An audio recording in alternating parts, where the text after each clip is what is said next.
On en débat avec nos deux débatteurs du dimanche. Mathieu Hoc, bonjour. Bonjour Jean-Marie. Membre du think tank Le Millénaire, classé à droite. Nicolas Corato, bonjour. Bonjour à tous. Président du think tank Place de la République, classé à gauche. Ma ligne, qui est celle du rapport de force avec l'Algérie, est désormais celle du gouvernement. Si l'Algérie ne reprend pas ses ressortissants dangereux, nous engageons une riposte graduée. Mathieu Hoc, est-ce que vous avez le sentiment que Bruno Retailleau est davantage écouté par le gouvernement aujourd'hui qu'il ne l'était auparavant ? Alors, je pense que Bruno Retailleau prend l'opinion publique à témoin avec la question algérienne. Et donc, de fait, il impose un choix à la fois au gouvernement, mais surtout au président de la République. Le choix, il est très clair. C'est ou la sécurité des Français avec justement cette question des 70 criminels les plus dangereux algériens, ou les relations pacifiées ou plus amicales avec l'Algérie. Lui est sur une ligne beaucoup plus dure que celle du président de la République, on le sait, puisque le président de la République l'avait désavoué. Maintenant, le choix est très clair et la balle est dans le camp de l'Élysée et du reste du gouvernement, donc notamment de François Bayrou.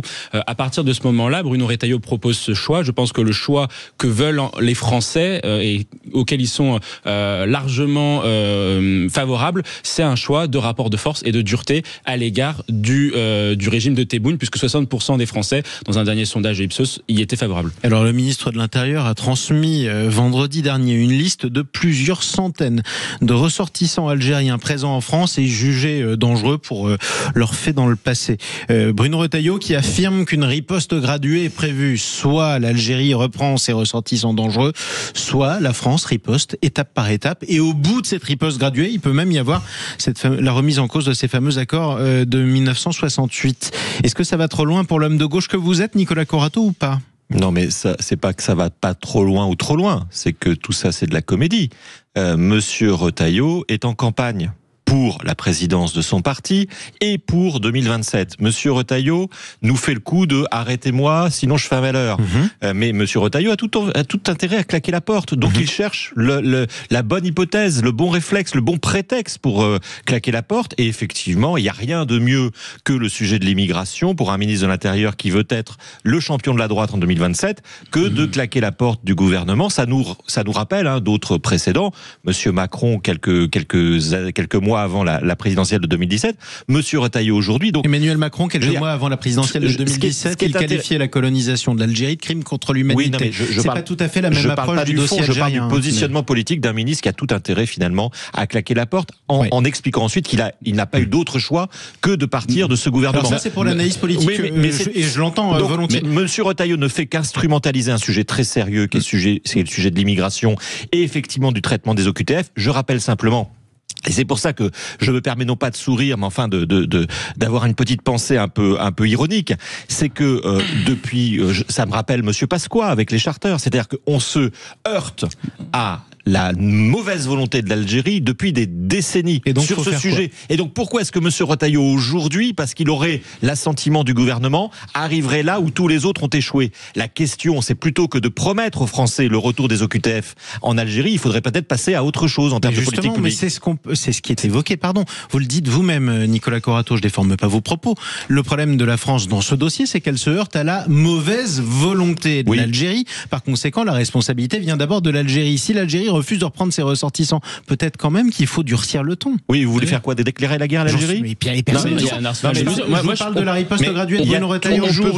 Regardez, Monsieur Darmanin, il y a quelques années, a suspendu la délivrance des visas. Est-ce que ça a fonctionné? Manifestement, oui, puisque la reprise des OQTF, on s'est remis à donner des visas, donc ça n'a pas fonctionné. Moi, j'entends le point de Nicolas sur l'analyse politique, mais en fait, on dit souvent que Bruno Retailleau aurait intérêt à démissionner. Moi, je pense que pour justement, s'il veut avoir un avenir présidentiel, il a tout intérêt à réussir, au contraire. Et donc, pour cela, il y a un plan qui est tout à fait possible et tout à fait activable. Il y a énormément de leviers qui sont activables sur l'Algérie, par exemple. On peut considérer, dans un premier temps, et c'est le ministre de l'Intérieur qui le décide, d'arrêter de délivrer des titres de séjour. Ensuite, on peut, aux Algériens, on peut ensuite après décider qu'on vise la fameuse nomenclatura algérienne qui vient se faire soigner en France, notamment, qui laisse une ardoise, ça avait été démontré, de 40 millions à la PHP, par exemple, donc les hôpitaux de Paris. On peut décider de dire que tout ça s'arrête. On peut dire aussi, on arrête de délivrer des laissez-passer diplomatiques également aux dignitaires algériens. Ensuite, après, on peut aller encore beaucoup plus loin. C'est-à-dire, on peut même exiger, je pense, un principe de réparation. Moi, je ne comprends pas pourquoi aujourd'hui, alors que l'Algérie ne reprend pas ses criminels étrangers ou ses OQTF français, enfin les OQTF prononcés par la France, 0,2%, il faut le rappeler, quand même récupérés par l'Algérie. Je ne comprends pas pourquoi on ne peut pas considérer que l'Algérie doit réparer la France au motif que justement il y a une surpopulation carcérale dans notre pays. Une partie d'entre elles est liée aux Algériens. 5% des prisonniers en France sont algériens contre 1,2% des Algériens dans la population française. On peut considérer que l'Algérie devrait payer à minima les frais d'incarcération de tous ces gens-là, un petit peu finalement sur le modèle de Donald Trump qui considère que le Mexique devait réparer entre guillemets les coups néfastes de l'immigration aux États-Unis et qui leur a fait payer le mur notamment et le Mexique a payé le mur. Et par ça exemple. ne fonctionne pas. Non, mais il faut peut-être pour vos auditeurs remettre les choses un peu en perspective. D'abord, il n'y a pas que l'Algérie qui refuse de reprendre nos OQTF. Monsieur Darmanin, sur votre plateau ici cette semaine, rappelait que la Russie de Monsieur Poutine refusait le retour des Tchétchènes qui sont tout aussi dangereux que certains OQTF algériens. Et par ailleurs, je pense qu'il faut arrêter de prendre l'Algérie uniquement comme une ancienne puissance, avec une vision d'une ancienne puissance coloniale.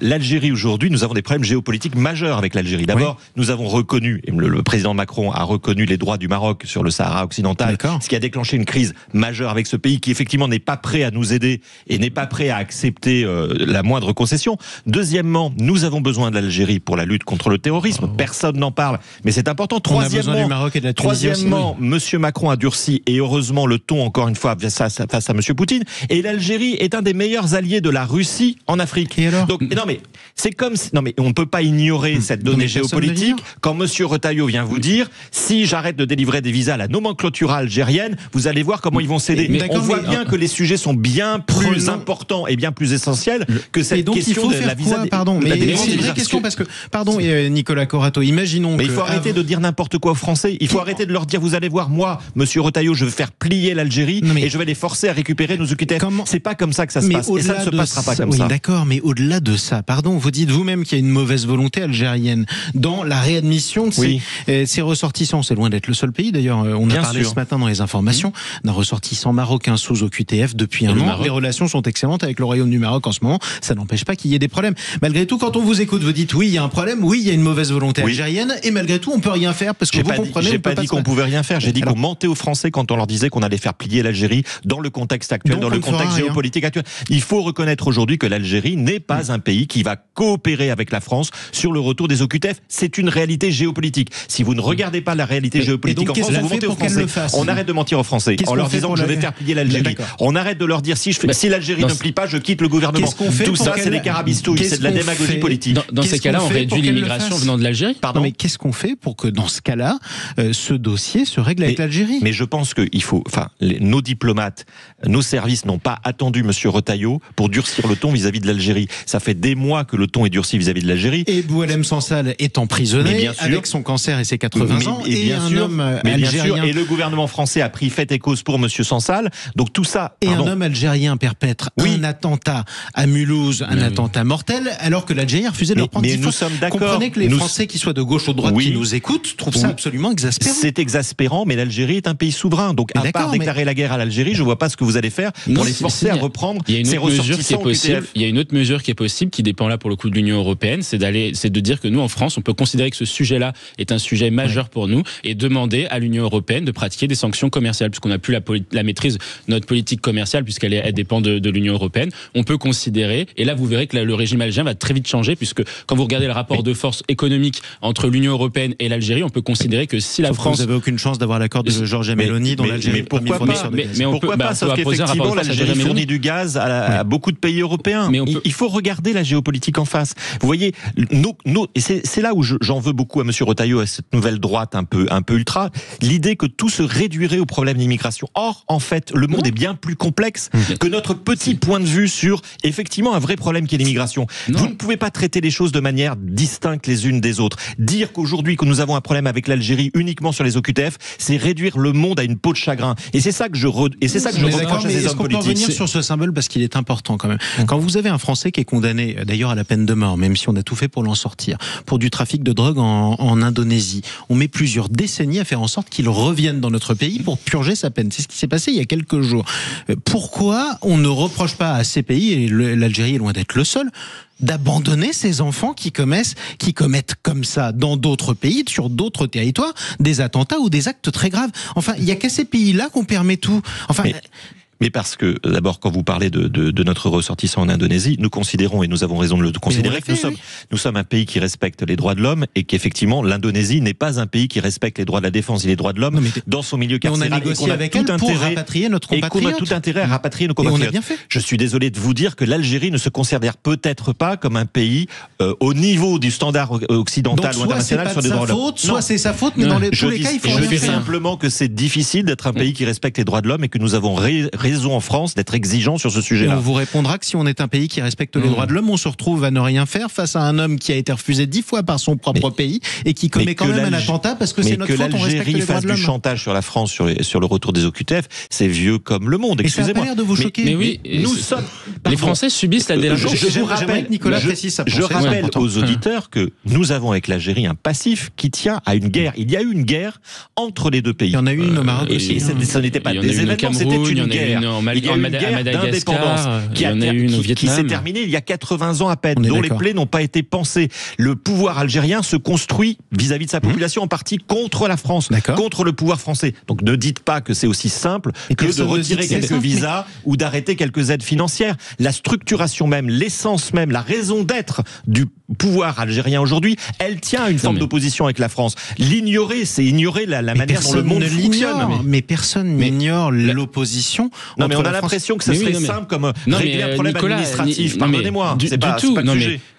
La France a eu des relations houleuses avec certains pays d'Afrique, oui. La France a eu des relations houleuses avec certains pays d'Asie, oui. Il y a eu des guerres également, vous citez la guerre de l'Algérie, il y a eu une guerre au Vietnam, notamment. En Indochine, il y a eu Madagascar, il y a eu le Cameroun, etc. Il y a eu les exemples, on peut les démultiplier. L'Algérie, c'est particulier, ça oui, on est d'accord. Mais moi, je pense que... Non, mais moi, je pense... Oui, ok, d'accord. Je pense que ce n'est plus aujourd'hui à la France de payer des réparations à l'Algérie, mais c'est à l'Algérie d'en payer à la France. Mais c'est pas ce que j'ai dit non plus. La France a payé les réparations pour la politique de colonisation dans les années 60, 70, 80, et c'était normal. Je vous parle de regarder la réalité géopolitique en face. Et c'était normal. Mais désormais, vous pouvez considérer aujourd'hui que parce que le régime algérien ne reprend pas les OQTF français, que ça crée une surpopulation carcérale, je le disais tout à l'heure, que ça crée aussi de la délinquance. Vous avez rappelé l'exemple de l'attentat de Mulhouse, un multirécidiviste, 10 fois, etc., expulsé et qui n'est pas repris. Vous pouvez considérer que si l'Algérie ne veut pas reprendre ses OQTF, alors au moins, à minima, il paye les frais d'incarcération pour ça, il faut un accord. Des gens qui sont en prison en France. Mais je peux ils peuvent payer aussi la rétention administrative. Je peux être d'accord avec vous. Je vous dis simplement que ce que vous dites est utopique dans le cadre des relations diplomatiques, géopolitiques que nous avons avec ce pays. C'est une question de rapport de force. C'est une question de rapport de force. Mais c'est que vous pensez qu'on a plus besoin de l'Algérie, que l'Algérie a besoin de nous. C'est ça la réalité. J'essaie de vous expliquer le positionnement aujourd'hui de l'Algérie, qui est un positionnement conflictuel avec la France. Non déplaise à Monsieur Retailleau. Est-ce que vous voyez une solution, et si oui, laquelle dans ce cas-là? Parce que vous avez parlé beaucoup des complexités qui faisaient qu'on ne pouvait rien obtenir. Maintenant, comment vous voudriez qu'un gouvernement français sorte les Français de cette situation? Mais moi, je pense que nous avons les moyens, pardonnez-moi, nous avons les moyens sécuritaires, carcéraux, juridiques, de mettre hors d'état de nuire les personnes qui sont en situation d'OQTF et qui sont dangereuses pour la sécurité du territoire, de l'ordre public et des citoyens en France. Donc, je pense que l'idée de dire on va régler le problème une fois que l'Algérie sera d'accord. On a les moyens, ça veut dire quoi? On a les moyens juridiques d'incarcérer des personnes qui sont sous OQTF et qui sont jugées comme dangereuses pour l'ordre public. Mais c'est ça qu'on devrait regarder. Regardons ce sujet-là. Le sujet. Enfin, moi, je veux bien qu'on attende de les renvoyer en Algérie, mais il se passera. Croyez-moi, il passera de l'eau sous les ponts. Eh bien, on reprend en main la chaîne pénale, on reprend en main la politique pénitentiaire et on fait en sorte effectivement que ces personnes qui sont jugées comme étant dangereuses pour l'ordre public, et ça existe, soient incarcérées. Donc Nicolas, vous êtes d'accord avec nous, avec l'idée qu'il faut redresser la politique pénale, qu'il faut rehausser les peines, qu'il faut mettre des peines. Non, mais parce qu'aujourd'hui le problème, donner les moyens à l'administration et augmenter pénitentiaire, le nombre de places de prison. Vous êtes pour augmenter les places de prison? Mais non, on a les moyens. Je sais pas comment vous allez les enfermer, les Aujourd'hui, gens. nous avons l'arsenal juridique, nous l'avons. L'arsenal législatif, il existe. Ce qui manque, mais vous demandez aux professionnels, c'est les moyens à la pénitentiaire, c'est les moyens dans les services de renseignement, c'est les moyens dans les services d'enquête et c'est les moyens dans les services de probation après sortie de prison. Pardonnez-moi, une fois qu'on aura donné ces moyens-là, donc on enferme ceux qui sont jugés dangereux sous OQTF. applique la loi. On applique la loi. Une personne sous OQTF qui est jugée comme étant dangereuse pour l'ordre public ne doit pas rester seule, libre sur le territoire national. On y reviendra. On arrive au terme de ce débat. Merci en tout cas à tous les deux. Merci à vous D'en avoir débattu. Bruno Retailleau doit-il démissionner s'il perd son bras de fer? Vous répondez oui à plus de 80%. Pour le coup, vous êtes d'accord aussi bien avec Nicolas Corato que Mathieu Hoc pour une fois. Merci à tous les deux.